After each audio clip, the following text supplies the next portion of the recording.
তো এখন যে বিষয়টা হচ্ছে অনেকেই জানতে চাচ্ছিল আমার ভিডিওর মধ্যে যে ভাই এখন 250 চলে আসছে, 350 চলে আসছে, আপনি কেন এখনও আপনি ইয়ামাহাতে পড়ে আছেন, আপনি কেন সুইচ করতেছেন ইন ফিউচারে, কেন আপনি সামনে আগাচ্ছেন না, হায়ার সিসি কেন নিচ্ছেন না?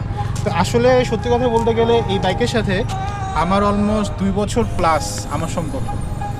এখন আমি এই গাড়ি থেকে যে আউটপুট পাইছি, আমি এই গাড়ি থেকে যে ধরনের পারফরমেন্স পাইছি, আমি জানি না হায়ার সিসিতে কতটুকু পাওয়া পসিবল। দেখেন, হায়ার সিসি যখন ছিল না বাংলাদেশে, তখন পর্যন্ত কিন্তু আমাদের এই R15 ছিল একমাত্র রেসিং ডিএনএ সহ গাড়ি।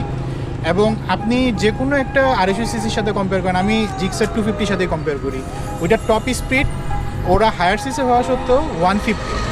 আমরা এই গাড়ি থেকে স্টিল, আমি যদি গাড়ি নর্মালিও রাইড করি সিঙ্গেলি, তাও আমি হাইওয়েতে মিনিমাম 155 পাবো। এখন আপনি যখন টপ এন্ড আপনি আগে মানে স্টার্টিংয়ে আপনি আগে যাবেন, কিন্তু টপ এন্ডে যায় কিন্তু আপনি ভার্সন 3 টাচ করতে পারবেন না। অনেক রিভিউ আছে, আপনি দেখলেই পাবেন। আপনি নর্মালি যেটা আরেকটা বিষয় আছে, দেখেন ইয়ামাহার মেইন যে পার্ট সেটা হলো ওদের ব্যালেন্স অ্যান্ড কন্ট্রোলিং, সাথে হচ্ছে ব্রেকিং। এখন ওইটা এবিএস দিছে বা অনেক কিছু দিছে, অনেক বেটার ওইটাতে অফার করতেছে, বাট স্টিল নাও ইন্দোনেশিয়ানের যে ব্রেকিং সিস্টেম, আমি মনে করি না সুজুকির যে এবিএস আছে সেটা বিট করতে পারবে। আমি জাস্ট যদি আমার গাড়ির যদি 80 to 75 থাকে, আমি গাড়িতে জাস্ট 2টা ক্লিক করব, গাড়ি কিন্তু 30 নিচে নেমে চলে আসবে স্পিড।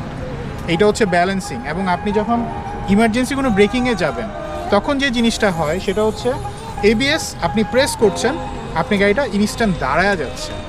এখন আমাদের এই গাড়িতে একটা মজা আছে, আপনি যখন গাড়িটা মানে ব্রেক করতেছেন, গাড়িটা কিন্তু ব্যালেন্স যাচ্ছে। গাড়ি কিন্তু অনেক সময় আছে সামনের চাকা লক হয়ে গেলে গাড়ি ব্যালেন্স হারায় ফেলে, পিছনের চাকা প্রেস করলে পিছনের ব্যালেন্স হারায় ফেলে। আর এই গাড়িতে এই ধরনের কোনো ইস্যুই নেই, এখন পর্যন্ত পাইনি। আর আসলে রেসিং ডিএনএ হওয়া সত্ত্বেও আপনি 155 সেগমেন্টে যখন যাবেন, তখন আপনি এইটার যে রেডি পিক আপ, এটার যে পারফরমেন্স 250, আমি জানি না এটা কতটুকু ওরকম ব্যালেন্স বা কন্ট্রোলিং দিতে পারবে। বাট ইয়ামাহা তারা যে জিনিসটা অফার করতেছে রেসিং ডিএনএর সাথে, ওদের স্লিপার অ্যাসিস্ট্যান্ট ক্লাস, এটা কিন্তু খুব বেটার একটা ফিল দিবে আপনাকে। এটা ক্লাসও অনেক সফট। এইটার আপনি যখন ক্লাস বলেন বা রেডি পিক আপ দিবেন, ডাবল থ্রটলের রেডি পিক আপ, আপনার 250তেও কিন্তু ডাবল থ্রটলের রেডি পিক আপ দিচ্ছে। বাট এইটার যে ফ্রেম, হ্যাঁ চেসিস, এটা কিন্তু সুজুকি দিতে পারে না। এইটার চেসিসটা কিন্তু আমাদের এটা ডেল্টা ফ্রেম বলি।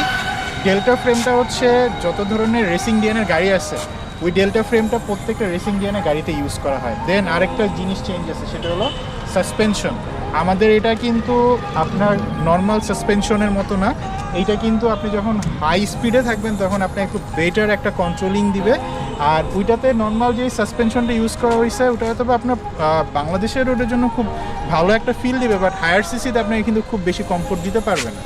এটা যেরকম আপনার নর্মালি আপনি যখন গাড়িটা রাইড করতেছেন, হায়ার স্পিডে কর্নারিং করতেছেন, তখন কিন্তু এই আপস অ্যান্ড ডাউনস যে সাসপেনশনটা আছে, এটা কিন্তু আপনাকে খুব স্টেবল একটা ব্যালেন্স দেয়।